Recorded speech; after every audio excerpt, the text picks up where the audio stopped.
we'll guide you through how to use the Wix Referral program to maximize your benefits.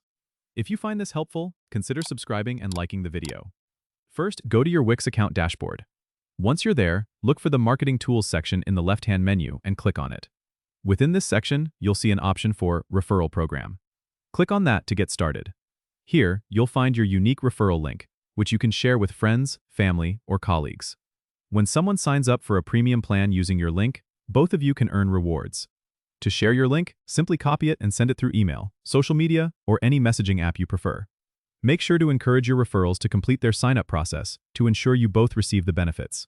You can track your referral progress and see how much you've earned directly from this dashboard. Keep an eye out for any promotions or bonuses Wix might offer to boost your earnings further. Sharing your success stories or positive experiences with Wix can also be a great way to encourage others to sign up. Remember, the more you share, the more potential you have to earn. It's a win-win situation. So go ahead and start sharing your link. Don't forget to subscribe and comment if this helped you out.